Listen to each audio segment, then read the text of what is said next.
Seated on the dais this morning, Secretary Science and Technology Dr. Jitendra Singh-Minister, Director General CSIR Dr. Mande, Vice Chancellor, University of Kashmir Dr. Farooq, Mr. Parashar. I can see some of the very eminent seniors seated over here.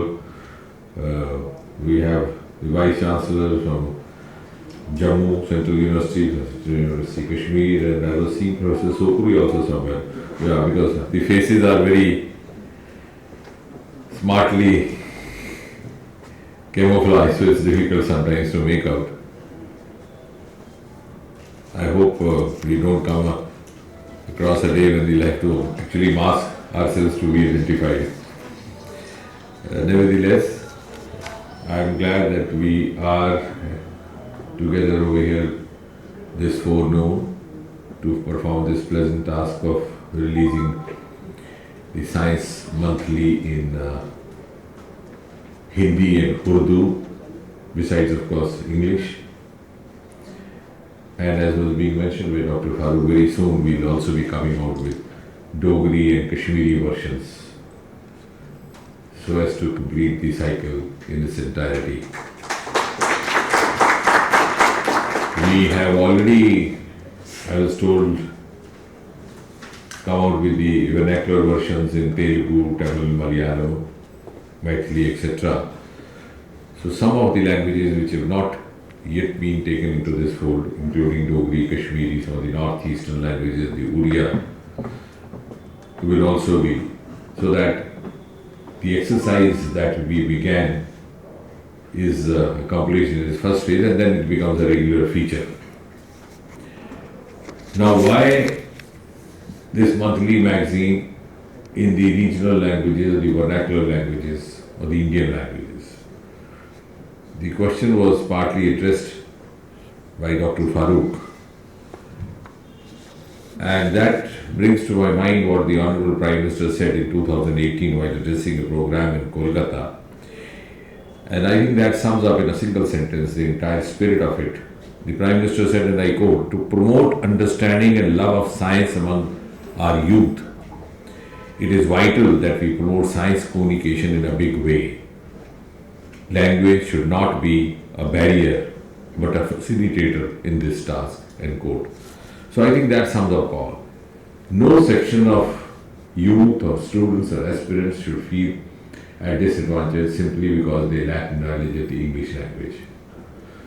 Leave aside the nuances of giving due respect and place to a language, which of course is one of our mandate, but besides that, from the point of view of livelihood, from the point of view of career prospects, from the point of view of aspirational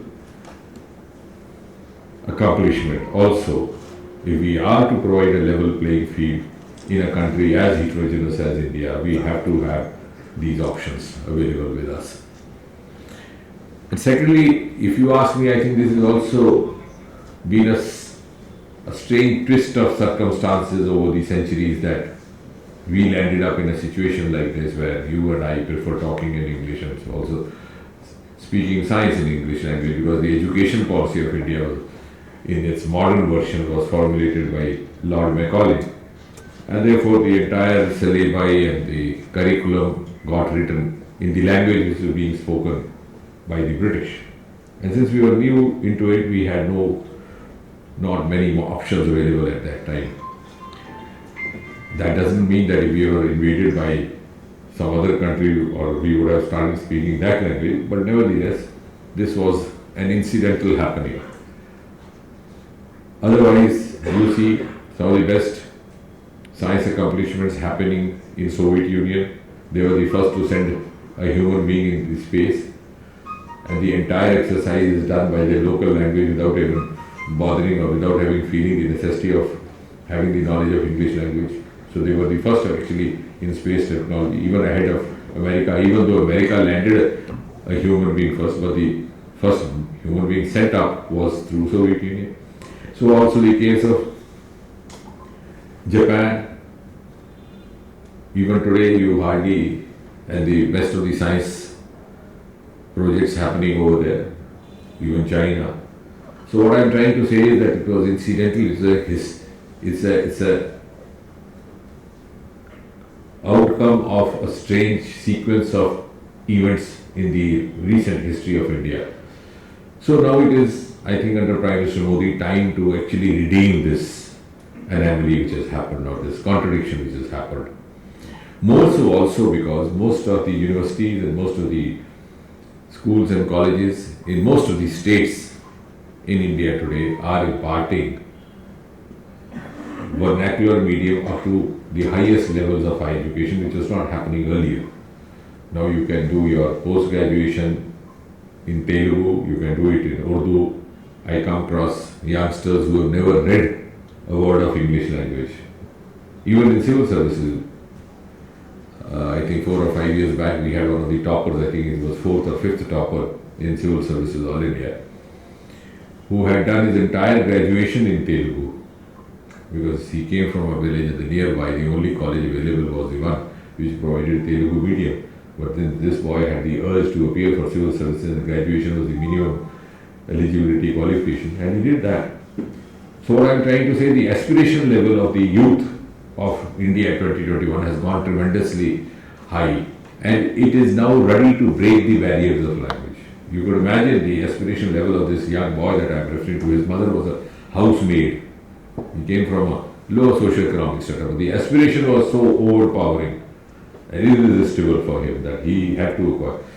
So when we come across such potential bright brains in this country spread across north, south, east, west, northeast, then one feels guilty of somewhere, not doing enough to give them a level playing field. And that is where, more so also because most of the services today are also attracting graduates from science streams, which is also a phenomenon which is slightly different from what it was soon after independence. There's huge emphasis on humanities. Even those coming into civil services often came from humanities. Now it's the other way around. Even in the last batch of IAS, after about 180 or 90, we had as many as 140. Among them, some of the toppers from IITs and NIT. And in any batch, we have at least 2 to 3 dozen medicals. So, in the point of view of also providing them an opening, this is essential. So, I am actually trying to bring forth before this learned audience the aspect of youth career aspiration, rather than, of course, all of us keep talking about the philosophical merits of it and the cultural merits of it, which of course we know. ये उर्दू की खिदमत करनी है, हिंदी की सेवा करनी है. All that is spoken about in the intellectual parlance. But in a country where we have 70% population below the age of 40 and rising levels of aspiration with each passing day, I think that is the relevance. Now the only challenge is that of translation. Prime Minister also has been repeatedly referring to giving the option of Hindi medium in engineering schools, in medical schools. But unless we are able to have the literature available of the equal standard, then again we will be doing injustice. And many of these students do not take up the other language because they find the literature not of the equal level. So I have also come across, because I enjoy studying the profiles and interacting with the toppers from different streams every year, whether it be civil services or the IITJ. I have also come across youngsters who might have done their matriculation or even their class 12 in Hindi medium or sometimes even in Urdu medium, and then switching over to English because they may not find, or even after class 10 switching over from Hindi and Urdu to English because they don't find the textbooks of the, so they sometimes are skeptic that they will be at a disadvantage during the competition or when they have to compete with their peers. So for that, I think the challenge that we immediately face is to have standard textbooks in science at all levels, beginning from the school education to the higher education to the professional colleges, in all the vernacular languages. And for that, my considered view is that we should not be leaving the job to the translators. Because translation of science is too serious a matter to be left to translator. Just as Francis Bacon once said, literature is too serious to be left to the teachers of literature. If you believe that a teacher of literature will produce Munshi Premchand and Shakespeare, you are mistaken. Because they will only prompt you to mug up and learn by heart the lessons in the textbook and fair and exam. Most of the authors that we have seen even in India, beginning from Tagore to others, did not even go up to college. So similarly, translation of science too serious to be, because I started believing this more firmly because about 7-8 years back there was a prolonged agitation by some of the civil servants, civil services aspirants, objecting to wrong translations. In the early weeks we dismissed it out because we have got used to this phenomena. Every year after the civil service exams end up, there is an agitation. And outside the UPSC office on the Shah Jahan Road, you have a permanent tent put up by a very smart businessman. And if you go there, you will learn that it is done so because at any given time somebody else has to sit on a dharna. So he says, instead of undergoing the ordeal of lifting and pacing it again, I'll just find out whom to foot the bill for. So it's probably there. So we got used to this. That also gave us a certain amount of bias that okay, these are all failures. But then, when I was prompted into going deeper, I actually saw the translation happening of a phrase like steel plant as lohe ka pauda. And I don't grudge that, nor do I blame that, because the person who was translating or may have translated it would not have known what is steel plant about. And Google is too kind a friend sitting before you. You don't have to, these days he was speaking to spouses through the Google, because he would say the kindest word which you may not be able to say. So the gentleman in his all sincerity would have done that. It's not he to be blamed. So if we had a person with a scientific background, the background of the subject which is being translated, so I think equally also, now we would also be concentrating in creating a group of such resource persons who could create, because we cannot push translated books, because that again will be pushing a certain section of aspirants into disadvantage. But anyway, we have started moving on, and all this has happened in the last 7-8 years because Prime Minister Modi has given a special push to the learning of languages, and I congratulate Scope for this.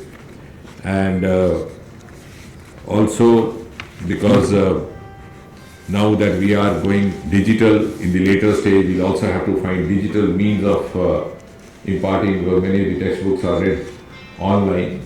So I think it's an onerous task, but at least under Prime Minister Modi we have taken up the courage and inspiration to undertake this task, though it might take time. But at least we have started moving in that direction. We have started realizing the importance and the pride of having vernaculars also as a part of science curriculum, which was earlier confined mostly to the humanities curriculum.